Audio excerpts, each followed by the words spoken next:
they say.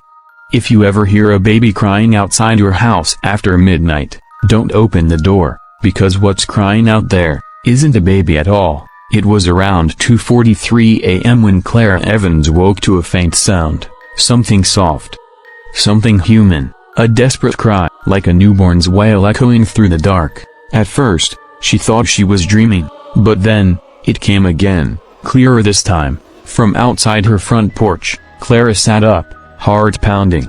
Her husband was away on a business trip, and she lived alone on the edge of a small, fog-covered town. The kind of place where every creak, every whisper, feels louder than it should.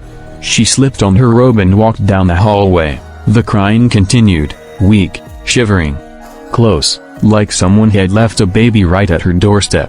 "Hello?" she called softly, voice trembling. No answer. Just that same heart-wrenching cry echoing through the mist. Her mind raced. Who would abandon a baby like this, and at this hour? Against her better judgment, she grabbed a flashlight, took a deep breath, and unlocked the front door. The cold hit her first, sharp and unnatural. She stepped onto the porch and swept the light across the street. Nothing. Just fog, silence, and the faint shimmer of dew. But the crying didn't stop. It grew louder, now in front of her, then to her left, then, behind her. Her breath caught. "Hello? Who's there?" Silence. Then, suddenly, the crying stopped. A heavy stillness filled the air. And that's when she heard it. Something breathing, right behind her. Clara turned slowly. The flashlight flickered, and there it was. A tiny white bundle, lying on the ground, wrapped in a filthy, wet cloth. The crying started again, louder, piercing, echoing through her skull. "Oh my God!" Clara whispered, rushing forward. She knelt down, reaching for the blanket. But before her fingers touched it, the crying stopped. Silence again. Then the cloth twitched, something inside moved. The sound of bones shifting, cracking, ... "Hello?" she whispered again, her voice barely a breath. The blanket began to unfold, slowly, deliberately, and what looked back at her wasn't a baby. It had hollow, empty sockets where eyes should have been, and a mouth that stretched too wide, filled with rows of sharp, needle-like teeth. It let out a shriek so sharp it felt like glass in her ears. Clara stumbled backward, slamming against the wall. Her flashlight hit the ground and rolled into the dark. Then, she heard it, footsteps. Wet, dragging footsteps, coming from the fog, not just one. Many, crying, whispering, calling her name, "Clara." She bolted inside, slammed the door shut, locked every bolt. Her heart hammered as she backed away.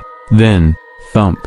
Something hit the door, once, twice, over and over, each thud followed by faint baby cries. Her phone was dead. The lights flickered, and then, the baby monitor in her bedroom came to life. Clara froze. Static. Then, crying. The same cry, only now it was inside the house. She ran to the bedroom, shaking. The crying grew louder, distorted, almost crawling through the walls. "Stop!" she screamed. "Please, stop!" And then, silence, utter, suffocating silence. She collapsed onto the floor, trembling. Minutes passed, maybe hours. Finally, exhausted, she crawled into bed, tears streaking her cheeks. Her body shook. Her eyes drifted shut, and then, she felt it. A tiny, cold hand wrapped around her wrist. Her eyes flew open, and right beside her pillow lay the bundle. Still. Quiet. Waiting. This time, it didn't cry, it just smiled.